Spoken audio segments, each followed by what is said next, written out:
Hello and welcome to another nostalgic Magic the Gathering video. So we're on the second of two videos concerning Future Sight. Last week I opened 5 packs of Future Sight. This week another 5. If you want a bit of a background and or a framework to put these set into, I suggest if you haven't done already, you watch the first video where I just go through a little bit about the set and just rattle off the various important points in this set. So we're going to just crack on with this and open these packs up and see what we pull. As I mentioned in the other set, most expensive card in this particular set would be good old Tarmogoyf, followed by Horizon Canopy and then Sliver Legion, I believe. So loads of interesting cards in this set. Very busy set, lots of mechanics, lots going on. You've got future shifted cards with futuristic looking board frames.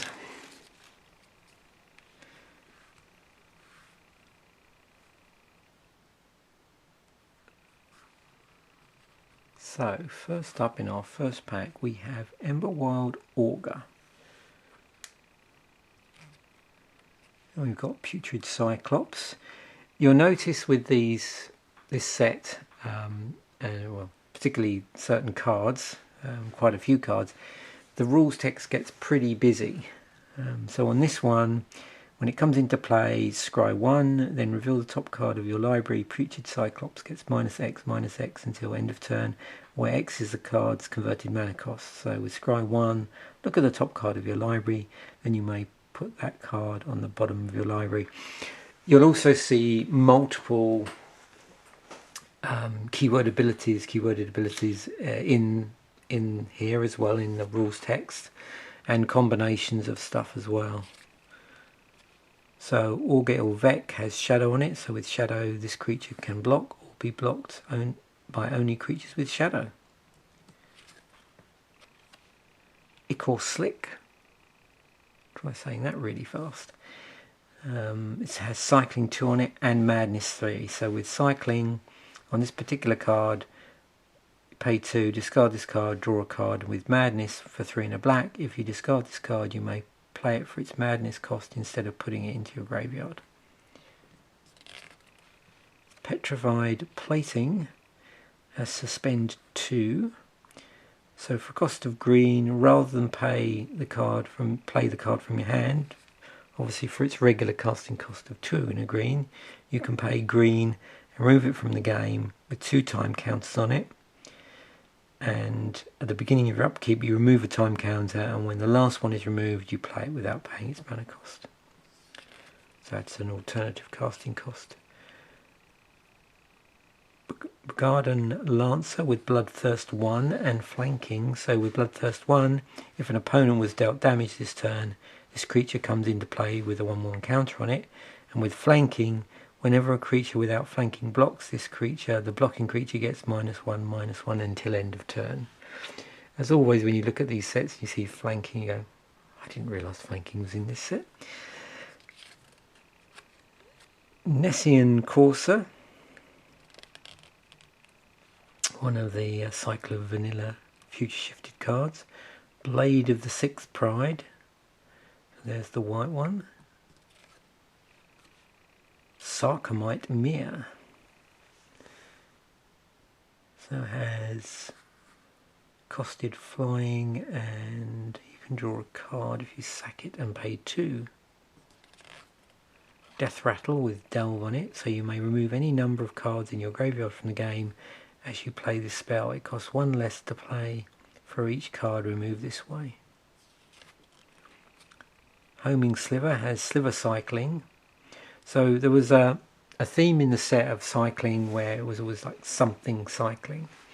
So with Sliver Cycling, or Sliver Cycling, for 3, you pay 3, discard this card, search your library for a Sliver and card, reveal it and put it into your hand, then shuffle your library. And each Sliver card in each player's hand has Sliver Cycling 3.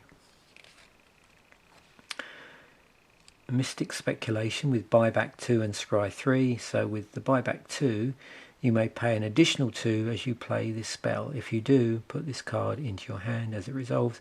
And with scry 3, we've seen scry before, so with scry 3 you look at the top 3 cards of your library, then put any number of them on the bottom of your library and the rest on top in any order. Minions Murmurs. And we have a Gold Meadow Lookout as our third common.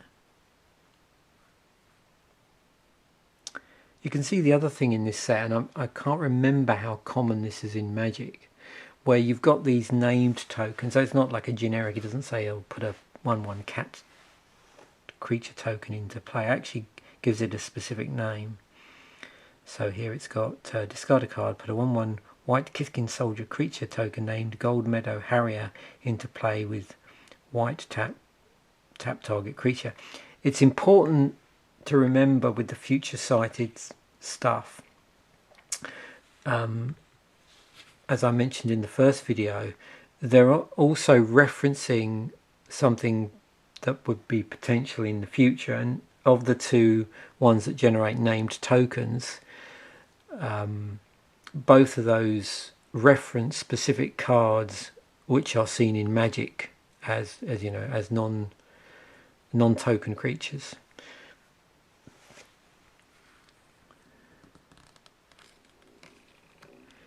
And our rare is Bitter Ordeal.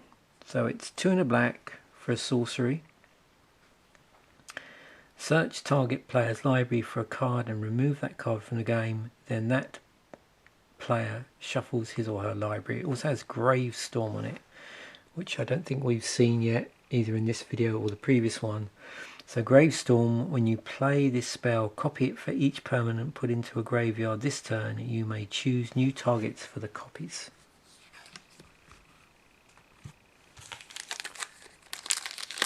I think, as I mentioned in the previous video, there's no land slot in this. So you get your sort of 4/15 of 11 commons, 3 uncommons and a rare. No mythic rare yet in Magic. That comes in later sets, very soon actually. So first up we have Aven Augur, Fatal Attraction.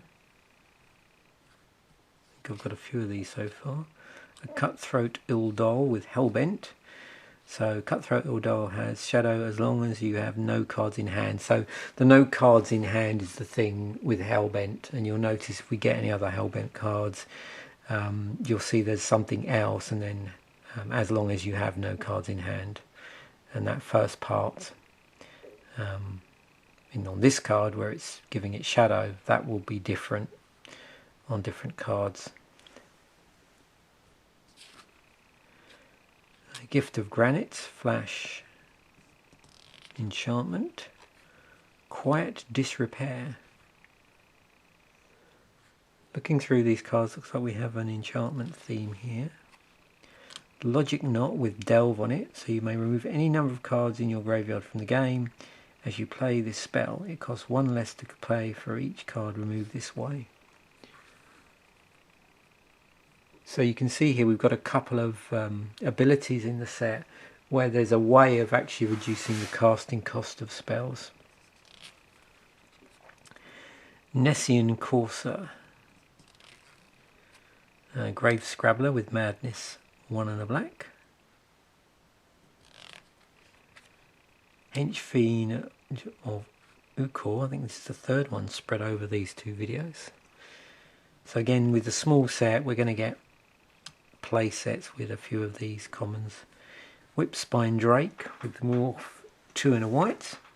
So just to refresh your memory, with Morph, you may play this face down as a 2/2 creature for 3, turn it face up any time for its morph cost. So the morph cost is 2 and a white. But of course you can cast this conventionally as 3 and 2 blue if you want to.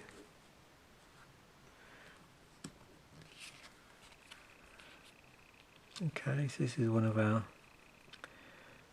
non-basic lands here. We've got Darkmoor Salvage.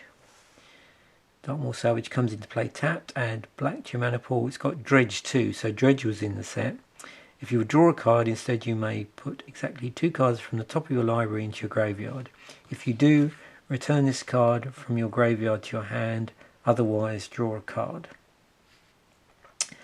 I find Dredge fascinating to play around with, but can get super confusing if you don't keep it. You know, you've got to keep tabs on your graveyard and various other things. So yeah, but cool ability to have a play around with. I find it's great if you use Magic the Gathering online, like abilities like this one. I find it's a lot easier to keep tabs on than might be the case often in paper Magic.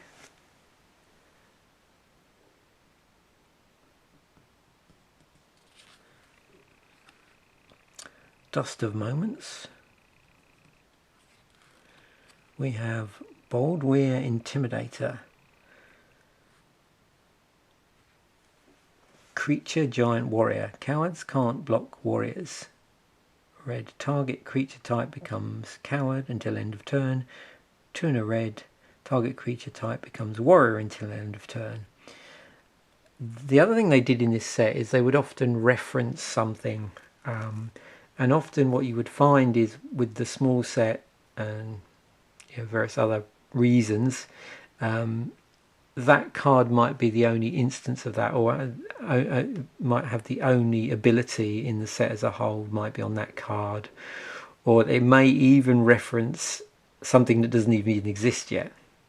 So I believe contraptions were mentioned on a particular card, and there were no contraptions in the set. The card also mentioned a specific I think creature subtype, of which that card was the only card, so you see that a lot in this set. Spellweaver Volute. Enchantment Aura. Enchant instant card in a graveyard. Whenever you play a sorcery spell, copy the enchanted instant card. You may play the copy without paying its mana cost. If you do, remove the enchanted creature from the game and attach Spellweaver Volute to another instant card in a graveyard. Wow.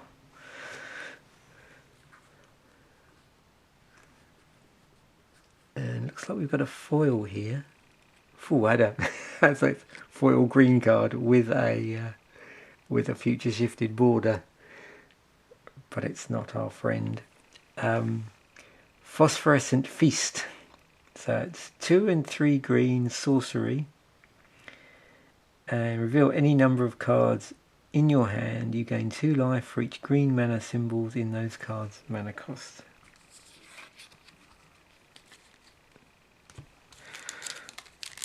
So I think we'll have to refer to a card as our green friend.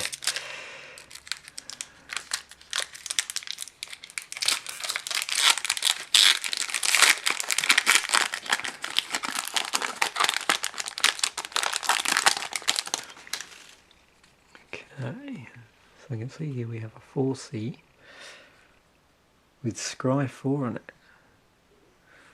And draw 2 cards for 3 and a blue. Emberwild Augur. Putrid Cyclops. Augur Ilvec with Shadow on it. Ichor Slick.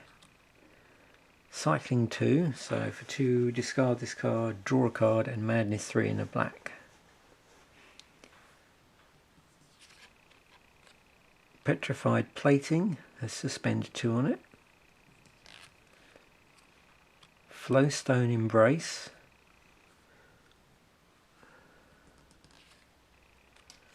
Another Nessian Courser.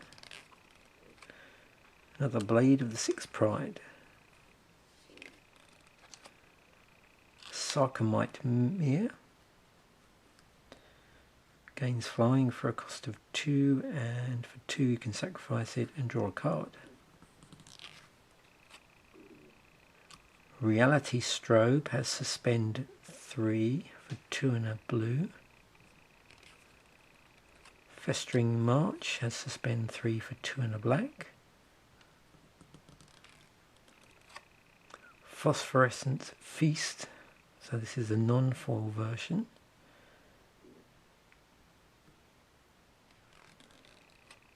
Excellent, we have a lovely Grove of the Burn Willows. It's just, oh, there's something behind that as well, so this is going to be an interesting pack. So with Grove of the Burn Willows, non-basic land, add 1 to your mana pool.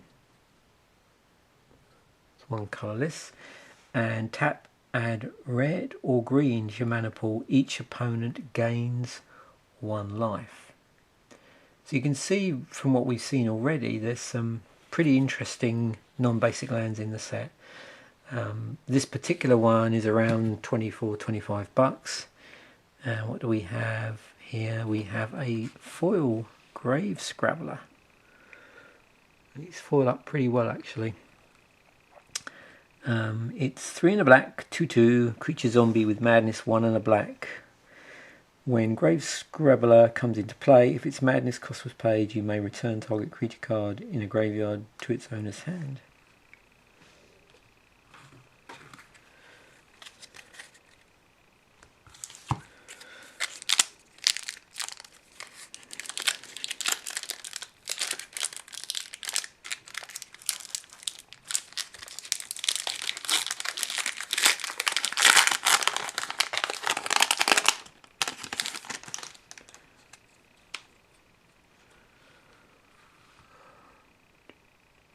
Right, we have the Garden Lancer with Bloodthirst 1 and flanking. Knight of Circe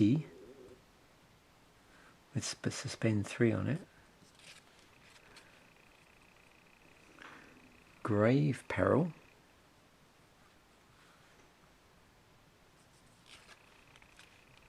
Rapine Vigor.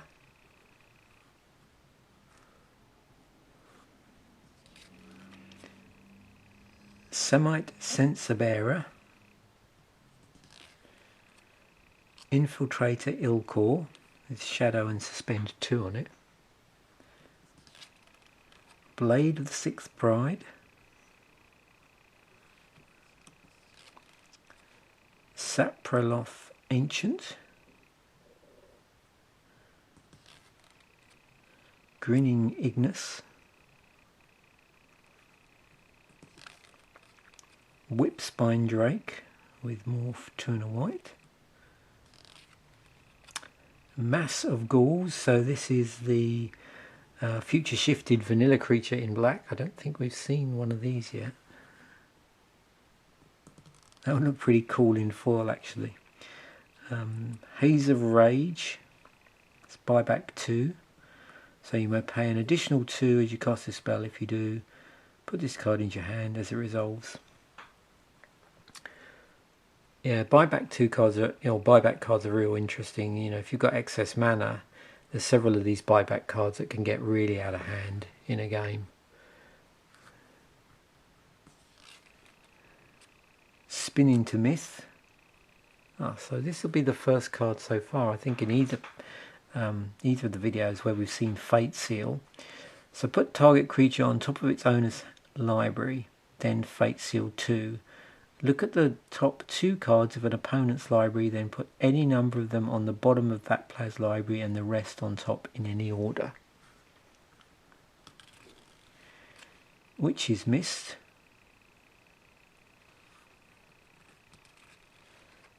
And our rare is Maelstrom Djinn. 7 and a blue. Flying with Morph 2 and a blue. When Maelstrom Djinn is turned face up, put 2 time counters on it and it gains Vanishing. At the beginning of your upkeep, remove a time counter from it. When the last is removed, sacrifice it, and it's a 5/6. So our last pack. What are we going to get, eh?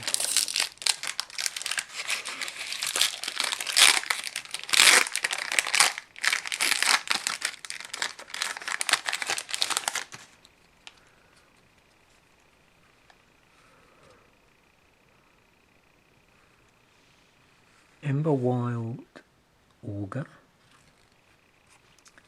Avon Auger, Fatal Attraction, Cutthroat Ildal with Hellbent on it, Grift of Granite, there's Flash,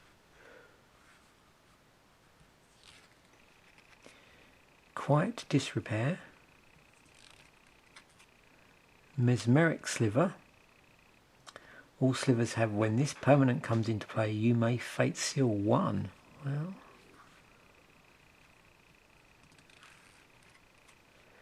Patrician Scorn, Sarcomite Mere,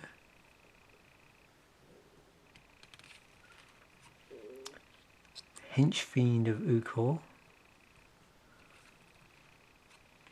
Thornwheeled Archer with Reach and Death Touch. So with Reach, this creature can block creatures with flying, and Death Touch, whenever this creature deals damage to a creature, destroy that creature. I was hoping to get this actually. I keep forgetting that this is in the set. So Sword of the Meek, 2 to cast, equipped creature gets +1/+2, equipped for 2, and whenever a 1/1 creature comes into play under your control, you may return Sword of the Meek from the graveyard to play, then attach it to that creature. I'm trying to remember, there's a combo with this and a card in, I think it's Shard's Block, but I just can't remember what it is. Where you exploit, so that the card in question creates 1/1 creature tokens. Is it Thopter Foundry? Yeah, I think that's right. I think Thopter Foundry. If you stick this on Thopter Foundry, create the, and then you can sack this. It goes to the graveyard, and then comes back, and so you've got this creature card which effectively taps to create Thopter tokens, and as part of the cost of doing that, I believe you have to sacrifice another artifact, and you sack this. This goes to the graveyard, the Thopter token gets created, and then this reattaches itself to the new Thopter token, and you just rinse repeat. So yeah, I'm pleased we got that. I can't even remember what made me even look at that combo. But yeah, so yeah, it's in one of the shards, either Shards Conflux or Alara Reborn, and I just can't remember which one. Then we move on to Spirit Endal, 2 and a white, 2/1 with Shadow. This creature can block or be blocked by only creatures with Shadow, and forecast 1 and a white, which we've not seen yet. Reveal Spirit Endal from your hand. Target creature gains Shadow until end of turn. Play this ability only during your upkeep and only once each turn. Centaur Omen Reader.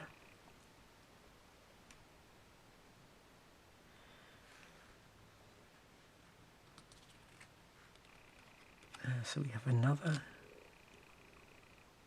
legendary. I think we had a legendary in our first pack of 5. First 5 packs. And we have a future shifted legendary.